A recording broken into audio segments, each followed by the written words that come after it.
The new digs is just lovely over on the West End. Although it wasn't the result FC Cincinnati fans won, it's still plenty of excitement at TQL Stadium. Call it one to grow on? Plus.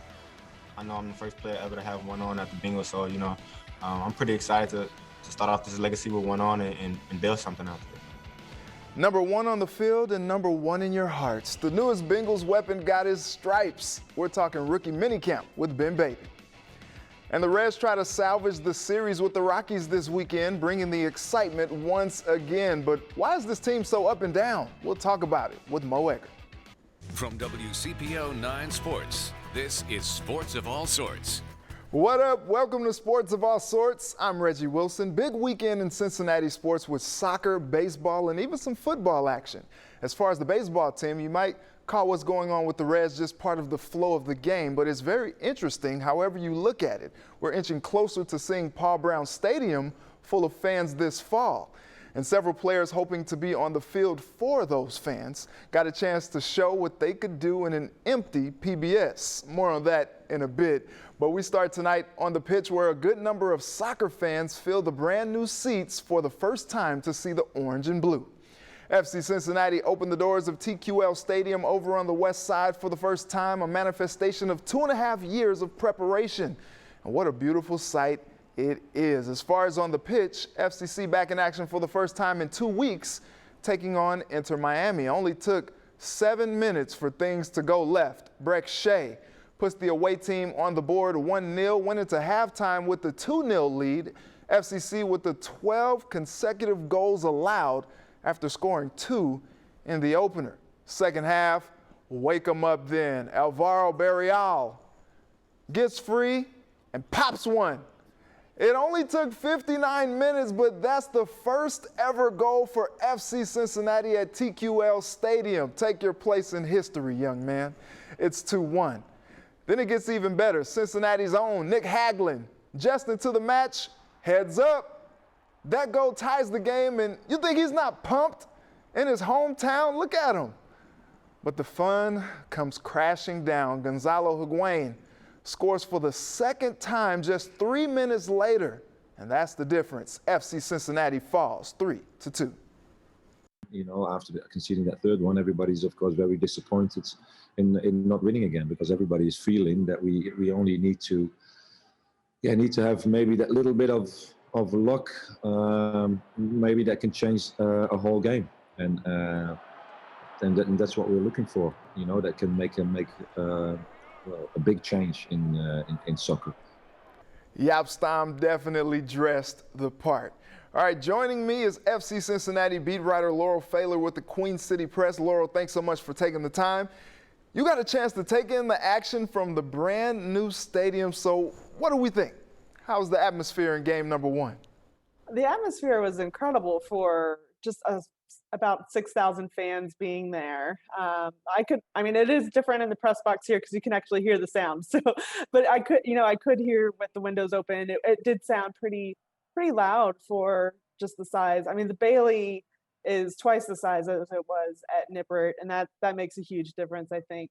And talking to the team after, or talking to some players after the game, they mentioned that how much they could feel that energy, and especially not having that all year last year. They were happy to have even 6,000 fans supporting them today. FCC woke up in the second half and provided plenty of energy, but still not enough to send the fans home happy. What's going wrong for the orange and blue? Well, I know it seems like the same old FC Cincinnati. They lose again, third straight loss, but I do think that this showed progress today. They had 5 lineup changes, 3 brand new starters, 2 new center backs, and a new goalkeeper. So that's tough to make those kind of changes so quickly. With Jeff Cameron is the new center back they just signed this week. Gustavo Vallechia came in a week before that, I think. And then Kenneth Vermeer was a week before that, and then Gustavo was, I think, the week before that. So, these guys haven't had a lot of time to get acclimated, and the fact that they did come back, I think that's the big thing. We haven't seen that. They made the most of some opportunities in the second half and got the equalizer in the 82nd minute. And then, just as quickly as they equalize, they give up the go-ahead goal. And that's deflating. But I think you can take progress from just the fact that they were able to fight back. Moving forward, what is the outlook for this club after today's performance? Are we gleaning any positives from this? Yes, I think so. I asked Jaap Stam that in the post-game press conference, just, or I guess it came up I didn't ask it, sorry. I asked one of the players that, and they both had mentioned just how they feel like, they went through so many periods last year where they couldn't get a goal. They would give up all these goals and not be able to find that goal to find some life and really give that fight that we saw in the second half today. And so just being able to do that, they feel like that is a step for them mentally. It was a hurdle that they couldn't clear for so long. And just being able to do that, I think that's what they're hoping, that now, that the goals just start flowing. All right, Laurel, thanks so much for taking the time as always. We'll catch up soon. No problem. Thank you for having me. The Reds put on their rally caps in Colorado and pulled off something they haven't done in 14 years. Coming up, see the Wild comeback and what the team has to say about how they ended the road trip. Reds trying to get back to 500 and split the series with the Rockies this afternoon. Jeff Hoffman going up against his former team, pitched well until the fourth. Josh Fuentes takes his offering to the left field corner, scores 2, part of a 5-run inning. So it's over, right? Wrong. Time for the rally. Game now in the 8th. Shogo Akiyama says, "I got us." 3-hit day for the first time in his MLB career. Rockies only up 6-5 now, then a wild 9th. Bases loaded, and the pitcher throws one by the catcher. Tucker Barnhart races home, and the game is tied. Wow, new pitcher, same problem. Another pass ball, and this time Nick Senzel scoots home safe to give the Reds the lead. And this is an incredible comeback. Last chance for the Rockies in the bottom of the frame. Jonathan India, Gino turn a beautiful double play to end it. And the Reds win 7-6 to improve to 19-19 this season. Hell of a win for our team. Finished off the road trip like this. It's great. I think we had a winning trip after today. So whenever you can do that, it's huge to get to 500 with a couple big series at home ahead of us. It's huge. Huge indeed. Joining me is none other than Moeggerheim every day on the radio airwaves on ESPN 1530. Mo, what's up? How you doing? I'm doing great, Reggie. How are you? I'm good. Good to talk to you. So what a wild game we saw from Denver. What's your reaction to that one? That there's a massive difference emotionally between being 19-19 and 18-20. I mean, can you imagine how it would have felt watching the Reds lose 3 out of 4 to the worst team in the National League, coming back from a road trip that would have had a losing record, a road trip that included a trip to Pittsburgh? The Reds are better than the Pirates. They won 2 out of 3 there. Can you imagine what it would have felt like to come back from that road trip below 500 at 18-20, given the pitching they're going to face this week and the teams they're going to face over the course of the next 7 days? So, down 6-1 in the 8th inning, in Coors Field, I guess you always expect the unexpected, but I'm like most. I had them left for dead going into the 8th inning. They weren't very good defensively. Jeff Hoffman turned into a pumpkin in the 4th inning, and they just chipped away. And you had the sense when the 9th inning began that, given the fact that they had scored all those runs in the 8th, you had the sense that they were going to figure out a way to come back and at least tie the game. I did not have that happening on pass balls and wild pitches, but that was a big, big win. They needed to have a winning road trip, and granted, you certainly wish Thursday and Friday would have gone better. Right. They did have a winning road trip. You have to beat the Pirates and Rockies, and I wish they would have won more games in Denver, but to at least come out of that without a losing record is pretty big. For sure. And so, all right, Mo, it ended well, and that's great. We love it. Yeah. But this week we saw glaring problems from the starting pitching. How concerning is that rotation? It's really concerning, especially given the fact that Luis Castillo has been the biggest culprit. And, Jeff Hoffman, you know what you're going to get with Jeff Hoffman, right? He's not that good. I mean, there's a reason why his ERA was over 6 when the Reds got him. But the problem is the guy who's supposed to be your staff ace, a former All-Star, and a guy that I think we all hoped would build upon what he did last September and channel that into the kind of season that we have yet to see from Luis Castillo, and instead he's gone in the total opposite direction. And we've debated whether it's pitch selection, we've debated whether it's the chemistry with the catcher. They've tried both catchers. If Luis Castillo isn't good, this starting staff is not going to be good. And if this starting staff isn't good, this team's not going to go to the postseason.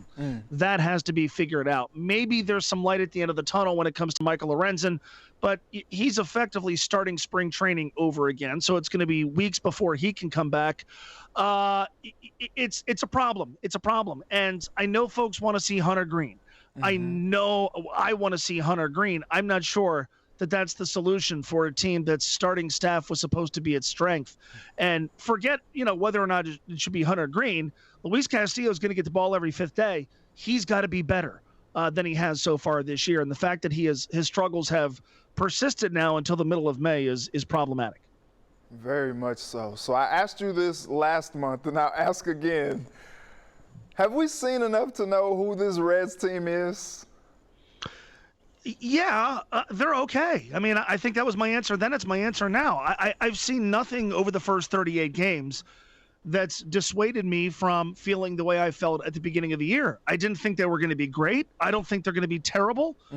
I think they're going to finish somewhere around 500. Where are they right now? They're exactly at 500. The problem is they gave away that 6-1 start. And I mean, to start 6-1 and then still end the month with a losing record, that's sobering. They didn't completely take advantage of this week in which they played the Pirates and the Colorado Rockies.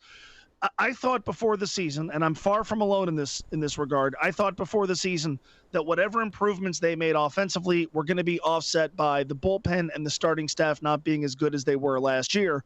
And so far, that's been the case. I think they're okay. The good news is the National League Central, top to bottom, is also okay. And so being okay is going to be enough to keep them in the hunt.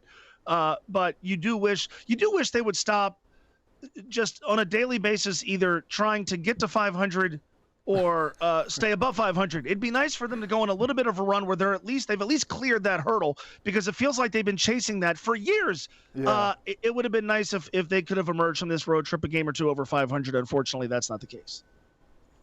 All right, well, we'll see how it plays out. We'll call you Mostradamus. How about that? Hardly. I want to know when I can come sit in that studio with you.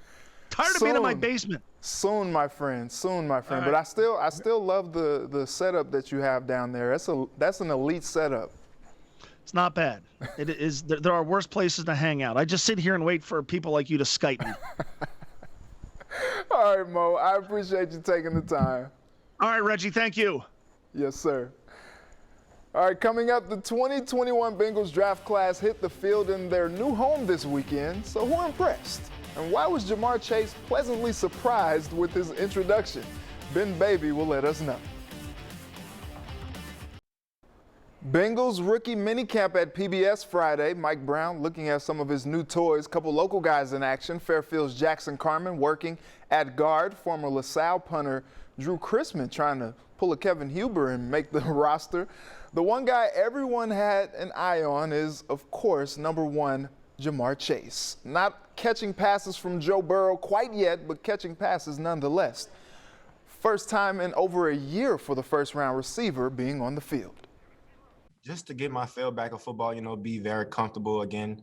Going back with Joe, catching overhead passes, jugs machine, all the fundamentals from football. I want to get down packed again, only because I haven't did it over a year. But for the most part, I think all of that will come with time and me doing it over and over with a routine. My next guest got a look at Chase and the other rookies in person. ESPN Bengals reporter Ben Baby. Ben, thanks so much for taking the time. Your thoughts on how the young Bucks looked out there? I think there's only so much to be gleaned from one-day minicamp. I mean, even then, when you're watching, 7 on air, guys just running around, just getting drills done. There's only so much that information you can really gather. I will say Jamar Chase looked every bit as fast as we saw on tape. We kind of saw that explosiveness. Eric Dungy, who got signed out of the tryout, the quarterback, I thought he was a little erratic early. He settled down towards the end of the day, which also makes it tough to evaluate Chase when he's not getting catchable balls all the time. But, by and large, I think everybody looked as advertised. Tyler Shelvin looked big. Joseph Osai looked pretty quick, just like Jamar Chase.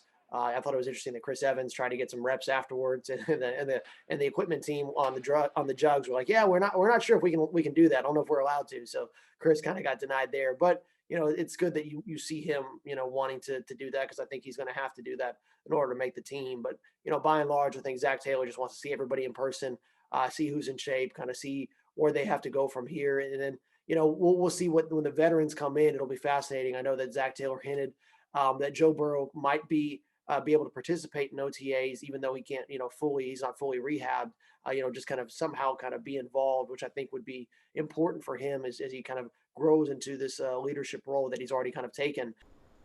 Been a funny moment with Chase saying he was pleasantly surprised by Cincinnati, and you made light of it on Twitter. As someone who has been in his shoes, what do you make of his reaction to the city?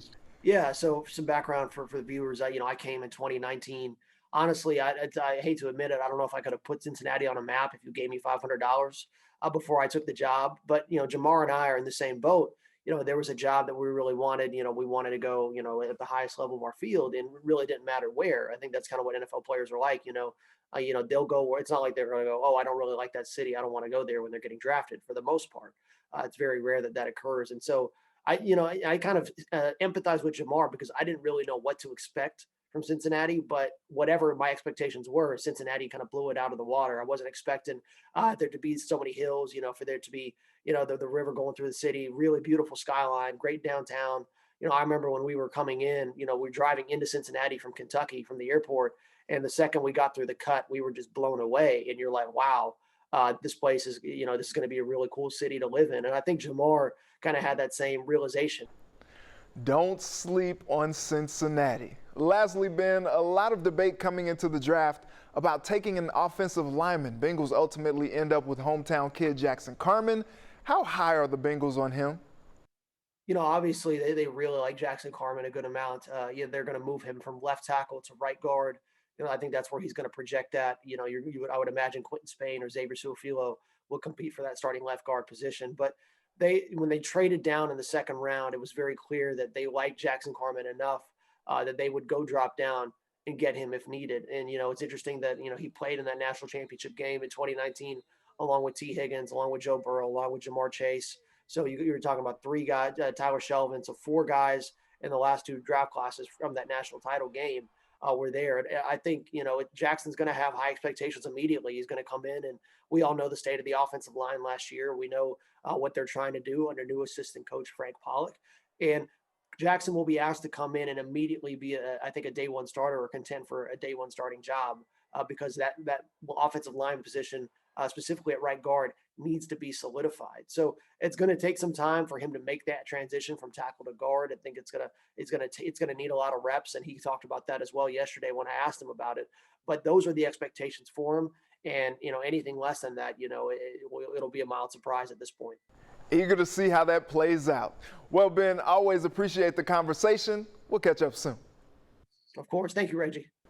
So I want to hear from you. What are your expectations for numero uno, Jamar Chase, this season after a year away from football? Will he and Joe get that chemistry back early? Tweet me at Reggie Wilson TV and make sure to use the hashtag SOAS. All right, we'll be right back to wrap up the show. Welcome back. Well, it's been real, it's been fun. It's been real fun, but we gotta go. I'd like to thank my guests Laurel Failer, Moeggerheim, and Ben Baby for joining me tonight. And thank you to my village who helped me put this all together. Thank you for watching. Let's do it again next Sunday. Until then, have a good night and a very blessed week.